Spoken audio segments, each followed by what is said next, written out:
जय माँ काली मित्रों, आपका मेरे चैनल माँ काली माँ दुर्गा शक्ति संवाद में स्वागत है। मित्रों, अगर आप मेरे चैनल पर नए हैं तो मेरे चैनल को सब्सक्राइब कीजिए, लाइक कीजिए, शेयर कीजिए। साथ ही नोटिफिकेशन बेल को भी प्रेस कीजिए जिससे मेरी आने वाली वीडियोस का नोटिफिकेशन आपको तुरंत मिल जाए।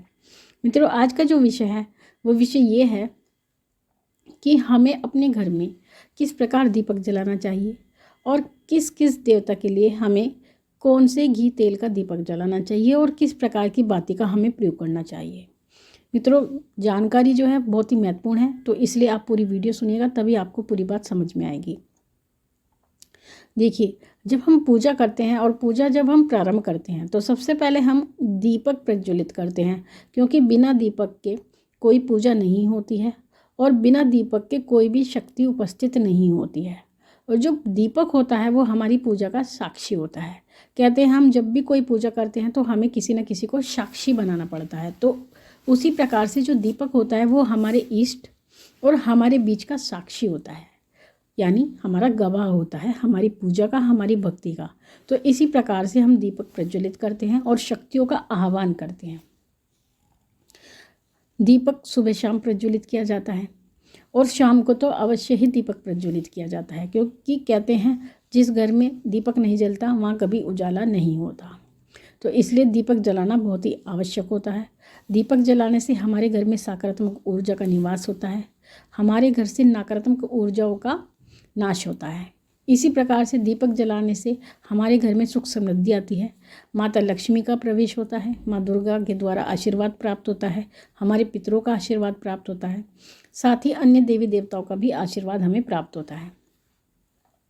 जब हम दीपक जलाते हैं तो दीपक की ज्योत में ही हम अपने देवता का आह्वान करते हैं, और जब हम आह्वान करते हैं तो हमारे देवता उस ज्योत में विराजमान होते हैं और उसी ज्योत के माध्यम से वो हमें विभिन्न संकेत भी देते हैं।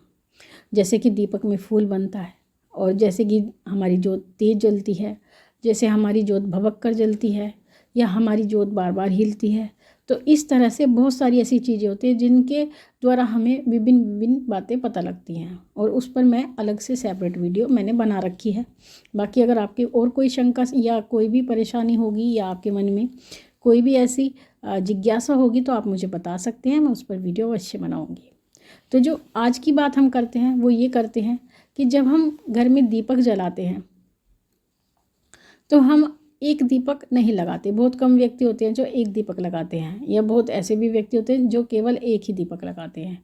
लेकिन जो दीपक लगाया जाता है वो देवताओं के लिए अलग अलग प्रकार से लगाया जाता है। जैसे कि अगर आप दीपक लगाते हैं माँ दुर्गा के लिए, तो माँ दुर्गा के लिए जो दीपक लगाया जाता है वो घी का दीपक लगाया जाता है, यानी शुद्ध देसी घी का दीपक हम माँ दुर्गा के लिए लगाते हैं। अगर हमारे पास शुद्ध देसी घी नहीं है तो ऐसी परिस्थिति में हम तिल के तेल का प्रयोग करते हैं, यानी मीठे तेल का प्रयोग करते हैं, जो तिल का तेल होता है। तो हमें घी का दीपक लगाना चाहिए और तिल के तेल का दीपक लगाना चाहिए। इसी प्रकार से जो हमारे इष्ट देव होते हैं, जैसे कि हमारे इष्ट देव भोलेनाथ हैं, या माँ पार्वती हैं, या हनुमान जी हैं, या फिर सीताराम भगवान हैं, या कोई भी हमारे इष्ट देव हैं, तो अपने इष्ट देव के लिए हमें शुद्ध देसी घी का दीपक जलाना चाहिए। लेकिन अगर हमारे इष्ट देव माँ काली हैं तो हमें सरसों के तेल का दीपक जलाना चाहिए। इसी प्रकार से अगर हम जो दीपक लगाते हैं, अगर हम शत्रु नाश के लिए दीपक लगाते हैं, जैसे कि हमें शत्रु बहुत ज़्यादा परेशान कर रहे हैं, तो ऐसी परिस्थिति में हमें सरसों के तेल का दीपक जलाना चाहिए, क्योंकि शत्रु के नाश के लिए सरसों का तेल का दीपक लगाया जाता है, और उससे जो हमारे शत्रु होते हैं वो क्षीण होते हैं, यानी वो हमें कोई भी नुकसान नहीं पहुंचा पाते। अगर हम हनुमान जी की आराधना करते हैं और चाहते हैं कि हनुमान जी हमारी मनोकामना पूर्ण करें या हमारे शत्रु का नाश करें, तो ऐसी परिस्थिति में हमें चमेली के तेल का दीपक हनुमान जी के सामने लगाना चाहिए। अगर हम सूर्य भगवान के लिए दीपक लगाते हैं, सूर्य भगवान की आराधना करते हैं और उनके लिए दीप प्रज्वलित करते हैं, तो उनके लिए हमें देसी घी का ही दीपक लगाना चाहिए। अगर हम माँ दुर्गा का कोई अनुष्ठान करते हैं या तंत्र से संबंधित कोई अनुष्ठान करते हैं, तो उसके लिए हमें घी या तिल के तेल का ही दीपक लगाना चाहिए। और अगर हम हनुमान जी की पूजा करते हैं, यानी पंचमुखी हनुमान जी की पूजा करते हैं, तब हमें अपने घी का दीपक लगाना चाहिए। और भगवान शंकर के लिए भी हमें देशी घी का ही दीपक लगाना चाहिए।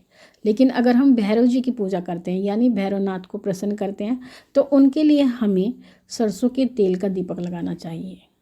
और भगवान शनि की अगर हम आराधना करते हैं, उनकी पूजा करते हैं, तो हमें सरसों के तेल का दीपक लगाना चाहिए, क्योंकि सरसों का तेल भगवान शनि और भैरव जी और माँ काली इन तीनों के लिए प्रयोग किया जाता है। उसी प्रकार से जिस प्रकार से हम तेल प्रयोग करते हैं तो उसी प्रकार से हम बाती का भी प्रयोग करते हैं। जो बाती लगाई जाती है, अगर आप बाती लगाने की बात करते हैं तो सबसे पहले हम माँ दुर्गा की बात करते हैं।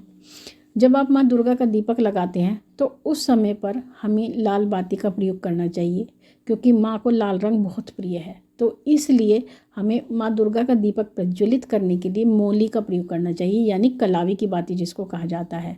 और जो कलावे की बाती होती है वो सबसे शुद्ध होती है, यानी सबसे शुद्ध अगर कुछ होता है तो वो कलावा होता है, और सबसे शुभ भी जो होता है वो कलावा होता है।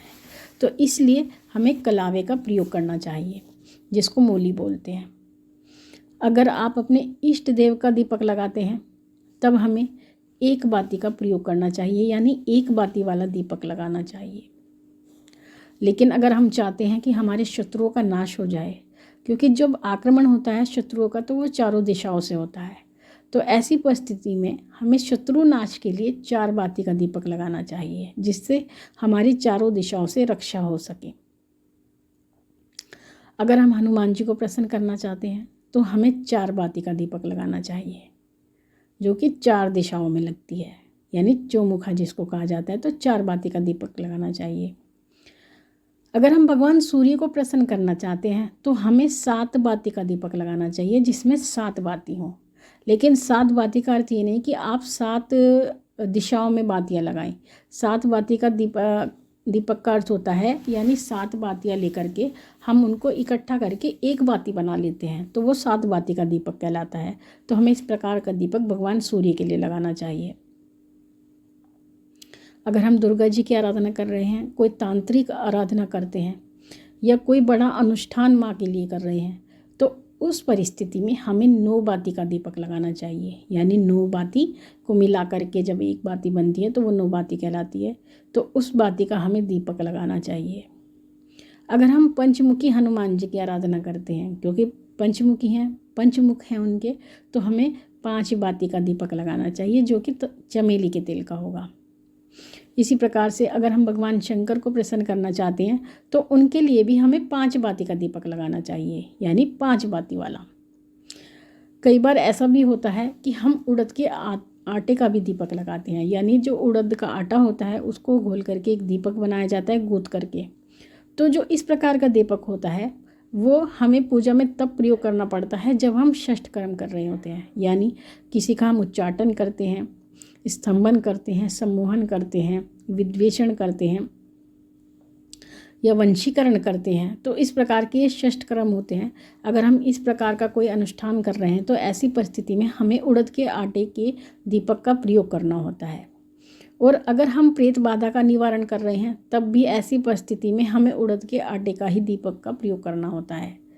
और जो भी अगर हम उड़द के आटे का प्रयोग करते हैं कि दीपक का प्रयोग करते हैं, तो ऐसी परिस्थिति में जो भी हमारी प्रेत बाधा का निवारण होता है और जब उस दीपक को प्रज्वलित किया जाता है तो प्रेत हमारे शरीर को छोड़कर भाग जाता है। तो इस दीपक की इतनी महिमा होती है। क्षेत्रपाल के लिए भी हम उड़द के आटे का दीपक लगाते हैं, या फिर अगर हमें उड़द के आटे का दीपक नहीं मिलता है तो हम आटे का दीपक लगाते हैं, जो कि क्षेत्रपाल के लिए होता है। और उसमें उड़द भी डाले जाते हैं, मूली भी डाली जाती है। तो इस प्रकार से मित्रों अलग अलग प्रकार के दीपक लगाए जाते हैं, और अलग अलग प्रकार के जो दीपक होते हैं वो अलग अलग फल देने वाले होते हैं, यानी हर दीपक का अपना अलग फल होता है और हर दीपक से हमें अलग अलग हमारी जो मनोकामनाएं वो पूर्ण होती हैं। तो इस प्रकार से अगर आप चाहते हैं कि हमारी सभी मनोकामनाएं पूर्ण हो तो आप इसी प्रकार से दीपक लगाएंगे, आपको एक अलग ही ऊर्जा का आभास होगा। और साथ ही एक बात जो मैं बताना भूल गई वो ये है कि अगर आप अपने पितरों के लिए दीपक लगाते हैं तो उनके लिए आपको हमेशा देशी घी का ही दीपक लगाना चाहिए और उनके लिए हमेशा 4 बाती का दीपक लगाया जाता है। यानी 4 बातियों को इकट्ठा करके जब एक बाती बनती है तब एक दीपक बनाया जाता है। तो इस प्रकार से पितरों का दीपक लगता है, क्योंकि पितरों का स्थान हमारे जीवन में बहुत ही महत्वपूर्ण होता है। और अगर हम अपने पितरों की सेवा नहीं करते हैं तो ऐसी परिस्थिति में हमें कहीं ना कहीं नुकसान उठाना पड़ता है और किसी किसी को तो गंभीर परिणाम भी भुगतने पड़ते हैं। तो इसलिए पितरों की सेवा हमें अवश्य ही करनी चाहिए। तो मित्रों, ये थी जानकारी आप सभी के लिए। माँ भगवती से प्रार्थना करती हूँ कि वो आपके भंडारे भरती रहे, आपकी सभी मनोकामनाओं को पूर्ण करती रहे। आपसे फिर मिलती हूँ अपनी अगली वीडियो में। तब तक के लिए जय महाकाली, जय महाकाल।